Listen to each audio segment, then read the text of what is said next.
So Team USA, you know what I'm saying, go out in the FIBA World Cup tournament. You know what I'm saying, they go out, lose against Germany in the semifinals. This is not their first loss. They also lost against Lithuania. I was thinking about talking about Team USA for a minute, right? Because obviously you look at the team, a lot of people said like it was like a junior varsity team, you know what I'm saying, it's not that good.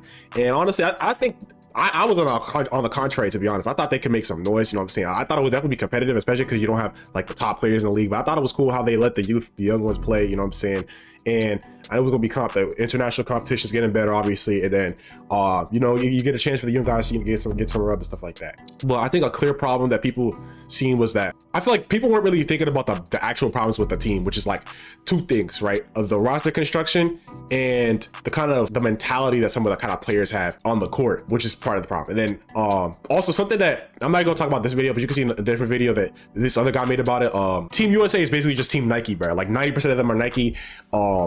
That's why Trae Young didn't play. That's why LaMelo Ball didn't play. And like LaMelo Ball, he literally played internationally. So like he would be a perfect, you know what I'm saying, fit to this team. The guys on the team, in terms of roster construction, I guess this also has to do with the coaching. Like every single game, most 90% of the games you can see in the Team USA, even if you just watch the highlights or just look at the stats, like they're getting cooked on the boards, bro. Like JJJ, he's like, I think he's like 6'10". He's big, but like he's not big enough for these like real big bigs, bro. Like these centers, and especially in like Europe or even like the Montenegro game, bro. Like the nigga is not getting boards like that. I think he averages like two rebounds or something like that. Like he averages less rebounds than like the guards on the team, which is pretty bad. But also like it's not like they had no 7-footers, even though they did like 7-footers in the lineups. Like so damn, Bridges got black, that's tough.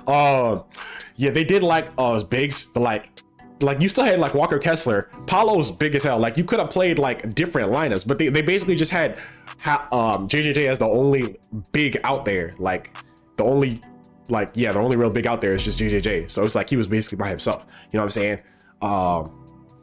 But like, hold on, let me run the video. I'm not trying to get cooked on. Yeah. So like they needed to play different lineups, bro. Like that's like about Steve Kerr, bro.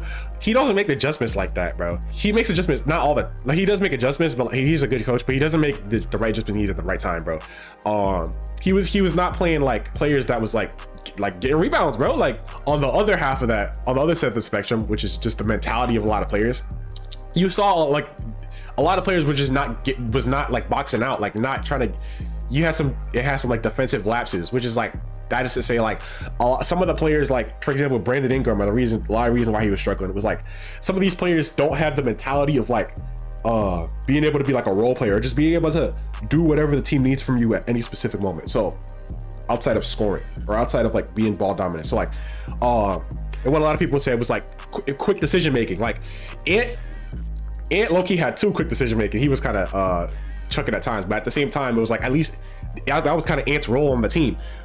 Whereas like you can't have a bunch of people who are all sitting there holding the ball. Like you see Dennis Schroeder right there. Dennis Schroeder, when he's playing in these like in FIBA, bro, that boy is a quick decision maker. That's probably the reason why he's always cooking in FIBA, bro. He got that quick first step.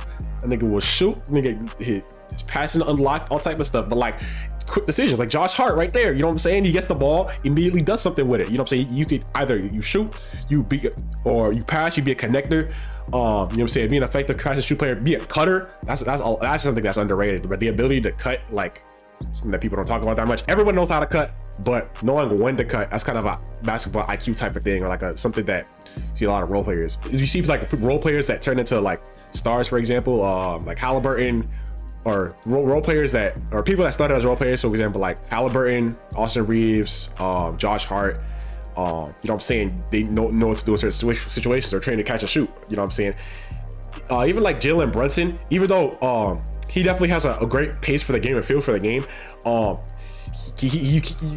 of the players kind of just like slow the offense down, you know what I'm saying. So yeah, like just being able to make quick decisions outside of the triple threat, that hindered some of the pieces of the team, along with just like obviously there was like a lot of turnovers, stuff like that. But I think honestly the biggest problem is that and the size, just sheer size. Like you definitely need size in these type of competitions, bro.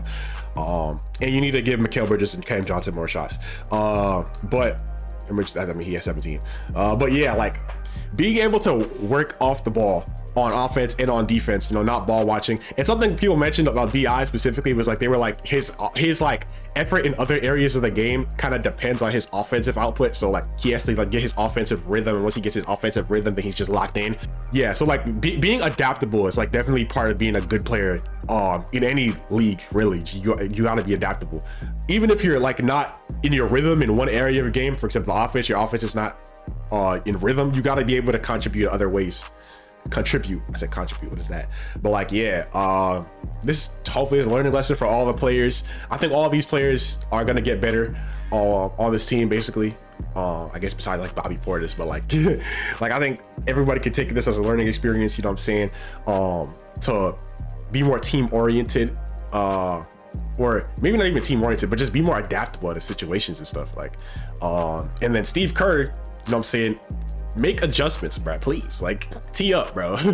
Like, you see him getting cooked on the boards, you know what I'm saying, switch it up. You see the starting unit is kind of selling, the second unit is cooking, damn, that nigga got cooked. Like, you know what I'm saying, make some, you know what I'm saying, do what you gotta do, bro. Like, come on, do what you gotta do, bro. That's it, that's all I gotta say, for real.